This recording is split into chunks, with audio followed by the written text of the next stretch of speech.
안녕하세요, 여러분. 드디어 제 사연을 보내봅니다. 정말 아무한테도 말 못했던 얘긴데 여기 익명이니까 용기 내볼게요. 진짜 드라마보다 더 드라마 같은 제 인생 얘기 들어보실래요? 전 이제 32, 평범한 마케팅 회사에 다니는 직장인 서지은이에요. 남들 눈에는 그냥 조용하고 성실한 직원으로 보이지만 지난 8개월 동안 제 삶은 롤러코스터를 타는 것 같았어요. 그것도 안전장치 없는 롤러코스터. 다 그 빌어먹을 어깨 통증 때문이었어요. IT 회사에서 일하다 보니 하루 종일 컴퓨터 앞에 앉아 있잖아요. 어느 날 갑자기 어깨랑 목이 너무 아파서 손에 힘이 빠지는 거예요. 타이핑도 못할 정도로요. 회사 다니면서 병원 알아보기 귀찮아서 집 근처 굿모닝 재활의학과를 찾았어요. 병원에 들어서자마자 눈에 확 들어온 사람이 있었어요. 접수 데스크 뒤에서 차트를 보고 있던 남자였는데 키는 180cm는 넘어 보이고 하얀 가운 차림이었죠. 근데 가운 아래로 보이는 몸매가 확실히 운동을 하는 사람 같았어요. 그리고 그 눈빛이 너무 깊었어요. 안녕하세요. 처음 방문하셨네요. 어디가 불편하세요? 목소리까지 저음이라니 도저히 병원에 온 환자라는 생각이 안 들게 심장이 뛰더라고요. 어깨랑 목이 아파서요. 컴퓨터 작업을 많이 해서. 거북목 증후군이랑 회전근개 증후군일 수 있겠네요. 간단히 검사해 볼게요. 전 이 병원 물리치료사 강민혁입니다. 검사를 받고 의사 진료까지 마친 후 저는 일주일에 3번 물리치료와 도수치료를 받기로 했어요. 물리치료는 기계로 하는 거라 별거 없었는데 도수치료는 그 민혁 치료사가 직접 하는 거였어요. 치료실에 들어가니 은은한 음악이 나오고 있었고 조명도 약간 어두웠어요. 치료용 가운으로 갈아입은 후 침대에 엎드렸는데 민혁 치료사의 손이 제 어깨에 닿는 순간 정말 전기가 통하는 것 같았어요. 여기 많이 뭉쳤네요. 평소에 스트레칭 잘 안 하시죠? 네, 일하다 보면 잊어버려요. 이렇게 가다간 더 심해질 수 있어요. 제가 알려드리는 스트레칭 꼭 해주세요. 그의 손길은 단순한 치료 이상이었어요. 너무 전문적이면서도 동시에 감성적인 느낌? 그의 손가락이 제 근육 사이를 움직일 때마다 몸에 열이 올랐어요. 일주일에 3번. 그 치료 시간이 기다려졌어요. 한 달쯤 지났을 때 민혁 치료사가 갑자기 말을 걸었죠. 지은 씨, 오늘 치료 끝나고 혹시 시간 되세요? 허리랑 어깨에 좋은 카페 알아요. 직접 스트레칭 방법도 더 알려드리고 싶고. 그 순간부터 우리 관계는 환자와 치료사를 넘어섰어요. 카페에서 시작된 만남은 곧 식사로, 영화로 이어졌고 2달 만에 우리는 연인이 됐죠. 민혁은 제가 만난 남자 중 최고였어요. 잘생긴 외모는 물론이고 말 한마디, 행동 하나하나가 너무 섹시했어요. 특히 그의 손길은 몸을 너무 잘 알아요. 어디를 어떻게 만져야 하는지 정확히 알고 있었죠. 치료사라서 그런지 제 몸의 반응점을 모조리 찾아냈어요. 하지만 달콤한 시간은 오래가지 않았어요. 3개월 정도 지났을 때 병원에 갔다가 우연히 들은 간호사들의 대화였죠. 민혁 오빠 또 시작했나 봐. 이번엔 몇 번 환자래? 12번이래. 어제 카페에서 봤대. 늘 같은 패턴이지. 그 말을 듣고 머리가 하얘졌어요. 또 시작했다는 건 무슨 뜻이지? 저한테만 특별하다고 했는데 그날 저녁 용기를 내서 민혁에게 물어봤어요. 민혁아, 혹시 다른 환자들이랑도 이렇게 만나? 민혁의 표정이 순간 굳었다가 이내 부드러워졌어요. 왜 그런 생각을 해? 지은아, 너는 특별해. 내가 만난 여자 중에 제일 마음에 들어. 그 말에 위로가 되는 줄 알았는데 나중에 생각해보니 만난 여자 중에라는 말이 계속 마음에 걸렸어요. 그리고 며칠 후 민혁의 핸드폰을 우연히 보게 됐죠. 문자가 와 있었는데 오늘 치료 후에 만날 수 있죠? 지난번처럼요. 발신자는 김소연 14번이었어요. 그 순간 심장이 내려앉는 느낌이었죠. 14번이라면 환자 번호였을까요? 민혁에게 그 문자에 대해 물었더니 처음엔 변명하더니 결국 인정했어요. 미안해, 지은아. 사실 가끔 환자들이랑 만나. 근데 그건 다 가벼운 만남이야. 너랑은 달라. 그때 알았어요. 제가 그저 민혁의 여러 사례 중 하나라는 거요. 하지만 이상한 건 알면서도 헤어질 수 없었다는 거예요. 민혁의 달콤한 말과 손길.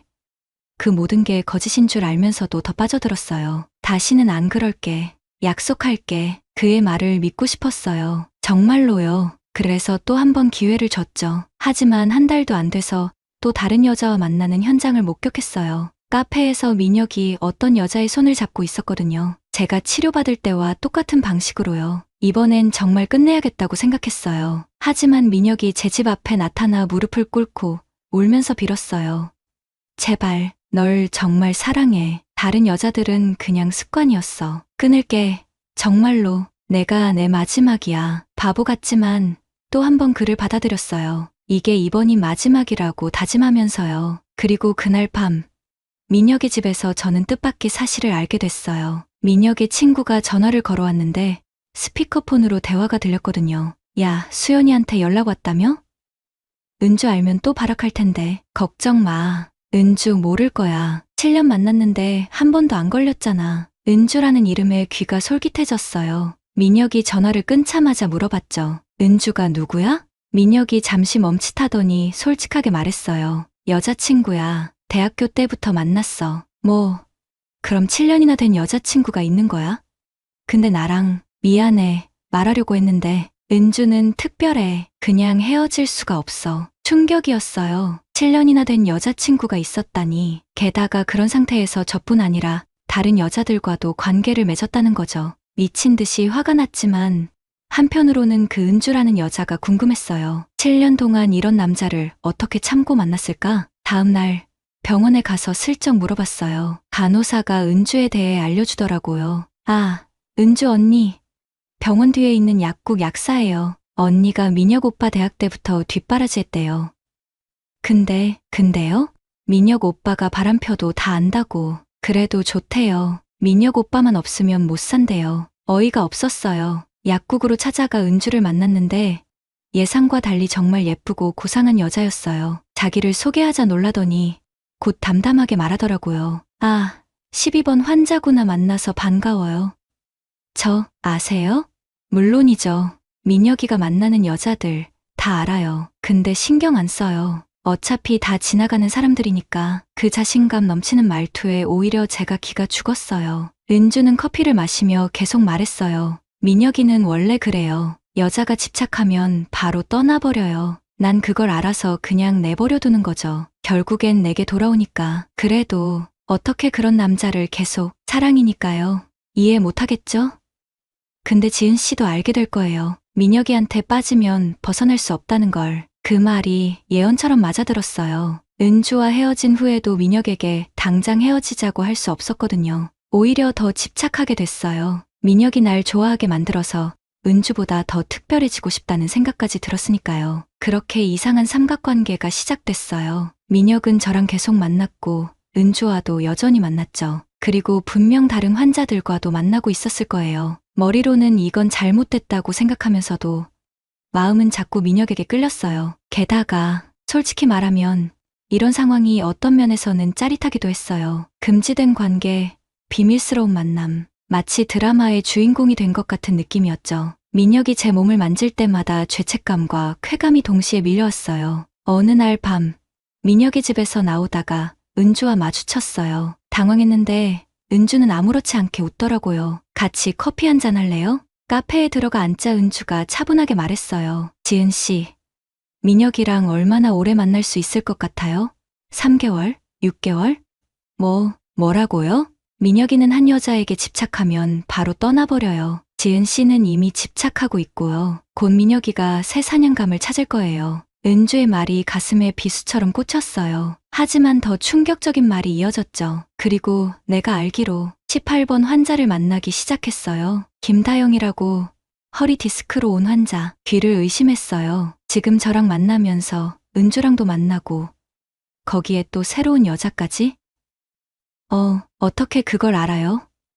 그리고 왜 저한테 이런 말을? 민혁이 휴대폰 위치 추적해요. 그리고 메시지도 다 볼 수 있고요. 민혁이는 모르죠. 그런데도 계속 만나요?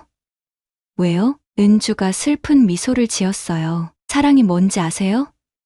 모든 걸 알면서도 떠나지 못하는 거예요. 그게 내 선택이니까요. 그날 이후로 저는 완전히 혼란스러웠어요. 민혁에게 배신감을 느끼면서도 그를 떠날 수 없었어요. 은주의 말대로 이미 깊이 빠져버린 거였죠. 그리고 더 이상한 건 은주와도 종종 만나게 됐다는 거예요. 같은 아픔을 겪는 사람으로서 이상한 연대감 같은 게 생겼어요. 한 번은 셋이서 우연히 같은 공간에 있게 됐어요. 민혁이 일하는 병원 근처 카페였는데 저는 그냥 커피를 마시러 갔다가 은주와 마주쳤고 잠시 후 민혁이 들어왔죠. 그 순간의 어색함이란, 하지만 놀랍게도 은주는 자연스럽게 여기 앉아요.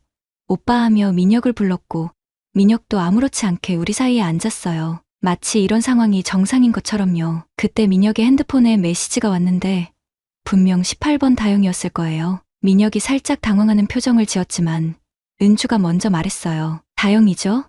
가봐요. 기다리고 있을 텐데. 민혁이 놀란 표정으로 은주를 보더니 곧 미소 지으며 자리를 떴어요. 저는 그 상황이 너무 혼란스러웠지만 은주는 차분하게 커피를 마시며 말했어요. 이게 우리의 현실이에요. 지은 씨, 은주 씨는 정말 괜찮아요? 이런 상황이 괜찮을 리가 있겠어요?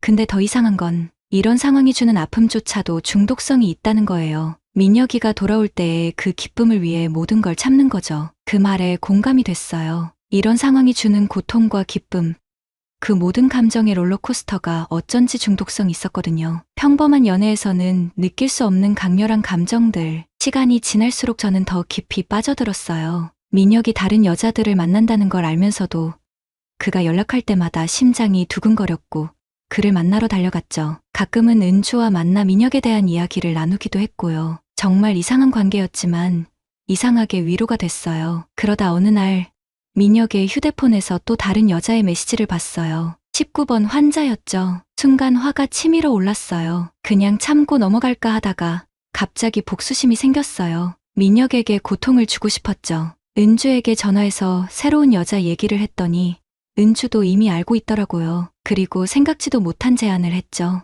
우리 이번엔 다르게 해볼까요? 그냥 지켜보기만 하지 말고. 은주의 제안은 놀라웠어요. 민혁의 새 사냥감인 19번 환자를 직접 만나서 민혁이 어떤 남자인지 알려주자는 거였죠. 처음엔 망설였지만 그동안 쌓인 배신감과 분노가 저를 움직이게 했어요. 19번 환자 진아를 만났고 민혁의 모든 것을 털어놨어요. 그의 패턴, 은주의 존재, 저와의 관계, 그리고 수많은 다른 여자들까지. 진아는 충격을 받았지만 또 다른 의외의 반응을 보였어요. 그래도 민혁 오빠가 너무 좋은데. 그 말을 듣는 순간 마치 거울을 보는 것 같았어요. 바로 몇 개월 전 제 모습이었거든요. 모든 걸 알면서도 빠져나올 수 없는 그 감정. 결국 진아도 민혁을 계속 만났고 어느새 저희의 기묘한 클럽에 합류했어요. 은주, 저, 그리고 진아 모두 민혁을 사랑하면서도 서로에게 위로를 주는 이상한 관계가 된 거죠. 지금도 이 상황은 계속되고 있어요. 민혁은 또 새로운 환자를 유혹하고 있고 우리는 그걸 알면서도 그를 기다리고 있죠. 때로는 서로 만나서 이야기를 나누기도 하고 민혁의 거짓말에 대해 웃기도 해요. 정말 이상하게도 이런 상황에서 우정 같은 게 생겼어요. 그런데 얼마 전 민혁이 저에게 말했어요. 지은아, 사실 은주한텐 너에 대해 말했어. 은주가 이해해준대. 너랑 결혼하고 싶어. 순간 머리가 하얘졌어요. 결혼이라고? 은주는 정말 그렇게 말했을까요? 그리고 민혁은 정말 저와 결혼할 생각인 걸까요? 아니면 또 다른 거짓말일까요? 여러분, 정말 모르겠어요. 이런 관계가 잘못된 줄 알면서도 어딘가 짜릿하고 중독성 있는 게 사실이에요. 제가 미친 걸까요? 아니면 이것도 사랑의 한 형태일까요? 여러분이라면 어떻게 하시겠어요? 정말 조언이 필요해요. 오늘의 사연은 여기까지입니다. 구독과 좋아요는 사랑입니다.